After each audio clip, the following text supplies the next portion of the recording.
Week 10 of the fantasy football season. Here's a few tight ends I looked at off the wire this week. The first tight end, Colston Loveland of the Chicago Bears. So Loveland, I liked him a lot in the preseason, but obviously he didn't see the field much, and they weren't targeting him with Cole Kmet in the lineup. But after this big game and a game-winning touchdown, breaking a couple tackles for a 58-yard touchdown to put him up 47-42, Colston Loveland now a couple weeks in a row starting to get things going for the Chicago Bears team, and he's a big waiver wire pickup available right now, 77% of fantasy leagues. And the other thing is, well, he was taken over Tyler Warren this season in the NFL draft, where he was 10th overall and Warren was 14th overall. The last few weeks for Loveland: week 7 versus Saints, 3 catches, 24 yards, 4 targets. Week 8 at Baltimore, 3 catches, 38 yards.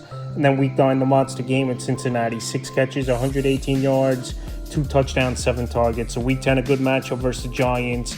And like I said, Loveland, he was a hyped-up rookie coming into the year, and we saw the potential in that Week 9 game. I know Cincinnati's defense, they can't stop anyone, obviously. One of the worst defenses in the league. But Loveland, he's a big physical tight end. Guy could run the route to make the plays, and also as well, Cole Kmet left this ball game in Week 9 with a concussion. So with all those factors and a breakout game finally for Loveland, he's definitely a tight end to pick up this week. The next tight end, Fannin Jr.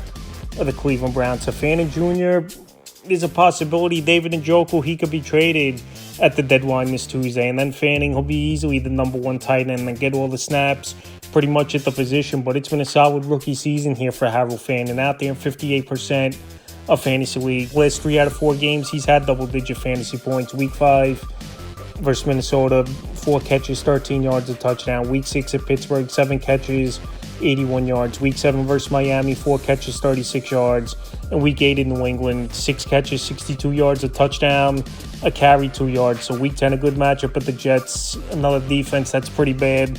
Give up the 14th most fantasy points to tight ends on the season. And like I said, especially if Njoku's traded Tuesday at the NFL trade deadline, this is a big pickup for fantasy owners, is Fannin, where he'll be the main tight end, not sharing snaps or targets in that lineup. Next tight end, Cade Otton of the Tampa Bay Buccaneers. Cade Otton, he's out there in 63% of fantasy leagues. He just went on bye week, and Otton, 4 games with 8 or more fantasy points in a row for him, 3 out of 4, as well with double-digit fantasy points. Week 5 at Seattle, 4 catches, 81 yards.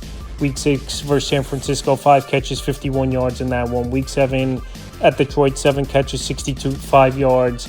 And Week 8 at the Saints, 4 catches in that ball game and 40 yards. So Cade Otton, a big target. We know they got a lot of injuries in the receiving room. Is this Tampa Bay Buck team? Mike Evans, he's possibly out the whole regular season. Chris Godwin, he's been banged up all season, even though there's a possibility he returns in Week 10.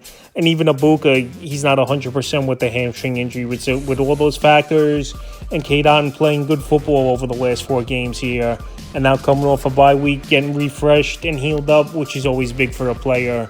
He's definitely a tight end to head off the wire this week. Next tight end, Juwan Johnson of the New Orleans Saints. So Juwan Johnson, it's been a pretty solid season for the most part. He had a couple down games here and there, but he's obviously picked it up once again as Juwan Johnson. And this same team is one of the worst teams in the league. And now with the rookie quarterback, Tyler Show, in there, opportunities are going to be there for Johnson, where, like I've said in many videos this season, a young quarterback security blanket and best friend is obviously the tight end position. Week 7 at the Bears, 5 catches, 79 yards. Week 8 versus Tampa Bay, 5 catches, 53 yards. And Week 9 at the Rams, 3 catches, 31 yards, and a touchdown. Juwan Johnson, 3 games in a row, double-digit fantasy points. Week 10, a good matchup at the Carolina Panthers that give up the 9th most fantasy points to tight ends on the season.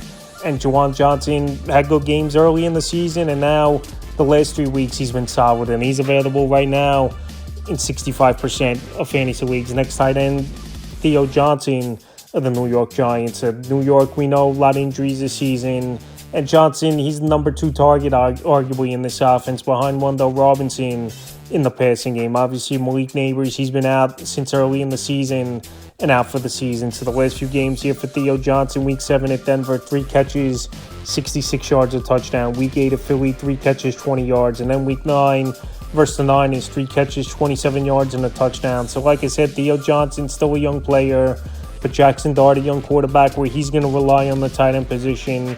And this Giant team, they're going to be trailing more weeks than not. They're 2-7 on the year.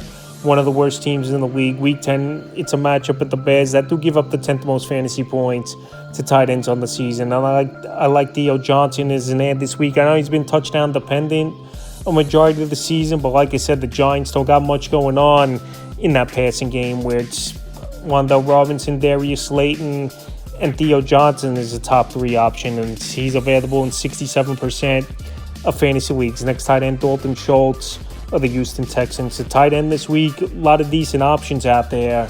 And obviously with Tucker Kraft most likely tearing the ACL and it's going to be out for the season, these guys can help fill in on your roster. Week 7 in Seattle for Schultz, 9 catches, 98 yards. Week 8 versus San Francisco, 2 catches, 24 yards. And Week 9, a bounce-back game, 6 catches, 77 yards, and 8 targets. And Nico Collins, he returned in the Week 9 loss versus the Denver Broncos. He had a good game. But also we saw C.J. Stroud go down, and he was in concussion protocol. So Week 10, good matchup versus the Jaguars. Give up the 12th most fantasy points to tight ends on the season. And the other thing as well is Dalton Schultz, to me, is the number 2 option in the passing game behind Nico Collins, where he could go out there, make plays, and a good yard after catch tight end. So with those factors and this Texan team now down to the backup tight end in Davis Mills, where I think he'll rely on Schultz for some easy plays and security blanket stuff. He's definitely a tight end to add this week, and he's available in 73% of fantasy leagues. And the final tight end, Mason Taylor of the New York Jets. So Mason Taylor, arguably the number 2 option in this passing game for this New York Jet team, and he's available in 80% of fantasy leagues. So we know they got the stud receiver, Garrett Wilson, but after that, just a lot of young guys and journeymen on this New York Jet roster in the passing game. So Mason Taylor, the last few weeks before the bye, Week 6 versus Denver, a catch, 2 yards. Week 7 versus the Panthers, 3 catches, 31 yards. And then Week 8 at the Bengals, he had a nice game, 5 catches, 34 yards, a touchdown, 8 targets. So like I said, this Jet team, they're going to be trailing majority of these games this season. They're 1-7 on the year. Week 10 is a tough matchup versus one of the better defenses in the league in the Cleveland Browns. But Mason Taylor, he showed some flashes. Like I said, number 2 option in this passing game behind Garrett Wilson. And if someone's getting targets and getting looks and putting up some decent games where Taylor, he's had 3 double-digit games out of the last 5 for fantasy owners, I think he could be a decent option. And like I said, available in 80% of fantasy leagues. That's a few tight ends I looked at off the wire for Week 10 of the fantasy football season.